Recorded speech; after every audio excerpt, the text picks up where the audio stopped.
Back in Las Vegas with our owners here on Open Court, and the question for the six of you, and I'll start with you, Tony, because you recently did this. If you're hiring a president of basketball operations, or whatever the title might be, what are the qualities you're most interested in?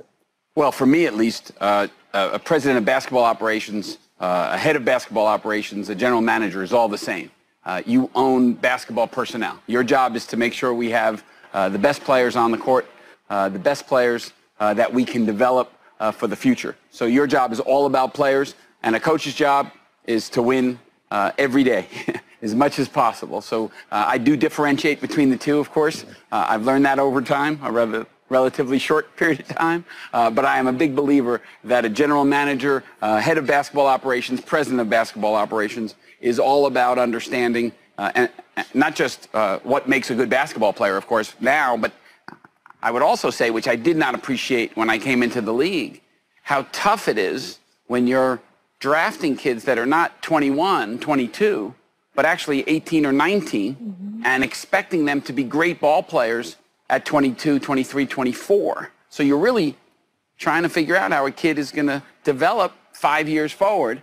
Hard to do. Hard to do. You know, to me, it's more than just, you know, evaluating talent, purely doing that. That's a huge part of it. But I think creating an environment that other people can grow and that allows new ideas and innovation to come. And that's another thing. I think for the first time, not saying for the first time, but I think more and more in this league, and especially in the last 2-3 years, you're seeing more innovative approaches, more different approaches, sort of the rejection of the automatic status quo of the way it's done. I mean, at the end of the day, 96.7% of the teams end with a loss.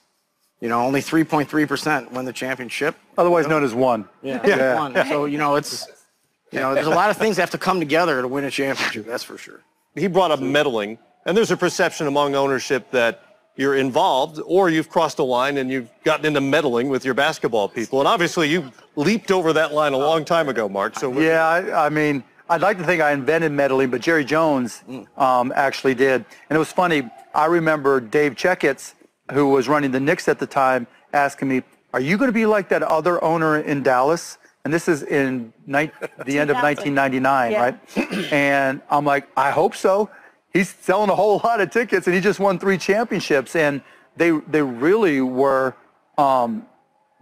vocal in their expectation that I would be quiet. And really, your dad. Yeah, my dad, you know, went to bat for you because he was very similar to you in '79 when he was trying to get in. You guys are about the same age. There were a lot of owners who did not want you in the league. But I do have to comment that I'm glad that you're in the league. Me too. But we did have to change rules. We had to say, as an owner, you cannot sign yourself to play on your team. Because it was a concern. So we had to add that rule, the Mark Cuban rule, so you couldn't sit on the bench with your team wearing a uniform. Well, yeah, I mean, I didn't go that far. But, and, you know, when Michael came in and said, well, you know, they said, what kind of owner are you going to be like? And they're like, I hope it's Mark Cuban. I was like, okay, Michael Jordan. Now I finally made it. We had to look at a general manager. And I went and interviewed, got all these recommendations from around the league and interviewed all these guys, and I didn't like any of them. And I think I wound up hiring a guy that really hadn't done it before, that was a player agent and who had this one great skill set for sure. He had played and he knew basketball, but he was a great, you know, negotiator. But really, what turned out to be the most important thing is how well does he get along with me? Because I'm involved. It's, you know, I'm the managing guy for the team, the owner, and you have to be able to work well with your general manager. You have to get along. You have to see eye to eye. You don't have to agree on everything, but you have to be able to communicate. And so at the end of the day, I look back at Bob Myers, who I think is the best general manager in the game. Because he gets along with you. Gets along with me. But he won the award 2 of the last 2 years.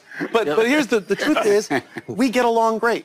I don't allocate an enormous amount of importance to how my GM gets along with me. I allocate so much more. I consider the vision. Do I follow what he says? Do I get what he's trying to do? And do I understand where he's trying to take our franchise? And for me, that has so much more value because, frankly, the concern I would have for people that, where you put too much of a role in how we get along, how you communicate, I get. Right. But how we get along, to me, I want a GM that really has a vision. Now, granted, our franchises might be slightly in different places, but a vision is so important to me. When I first got there, I was like, I can't just go out and hire new people because I don't know what to hire for, right? So I'll keep the people that are there. And I learned very quickly and very expensively that the number one job of a general manager is not to win championships, it's to keep their job, right? And they'll do it and they'll spend your money in any way they can in order to keep that job. And it cost me a boatload of money early on. And then I started, from my perspective, again, we're all different, that there were certain skill sets I started valuing more and more and more, right? I remember walking to a scouts meeting and our war room, right? And we had all of our players all lined up for the draft. And I'm like, okay, well, tell me what you think about all these. And I'd read some scouting reports. He goes, I like him a little bit. I'm like, look, anybody who says I like him a little bit, you're immediately fired, right? If you can't take a position. And so I started recognizing that, to me, the number one, the most difficult skill set in basketball is talent evaluation. And then from there, you start working out. Because if you can't evaluate players well, it doesn't matter what you negotiate, doesn't matter how good your coach is, doesn't matter how good your general manager is, you're going to suck. And you're going to suck for a long time. And you're going to get upside down because if that general manager is just trying to keep their job, you're overpaying players, and with the cap rules, you're stuck. And I got stuck. You want somebody who's pretty creative because there are multiple options open at all times. The ability to stay disciplined.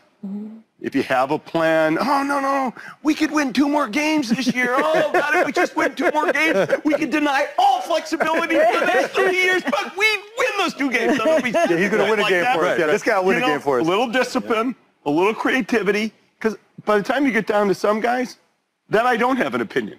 If it's a max guy, I have to have an opinion. Right. If it's a major roster shift that our fan base is going to be up in arms about, got to have an opinion. For me, it's about being of like mind, and like Joe was saying, that there's communication, collaboration, and recently I made a big change and brought in Magic Johnson as the president of our basketball, and it's about having a vision and then making every decision that reflects that vision. And what was missing with our team for a few years was we were changing coaches every 18 months.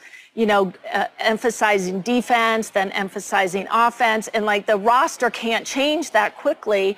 So it just seemed like we were spinning our wheels. So what I want to see is just a process where every decision complements the one before, and that we're going in a direction that our fans can understand and be patient, because you can't win every year. But if you know that they're not wasting money, signing bad contracts that get you stuck. And I think I have that with Magic Johnson. Interesting perspectives and really varied approaches to that question. Lots more of that coming up.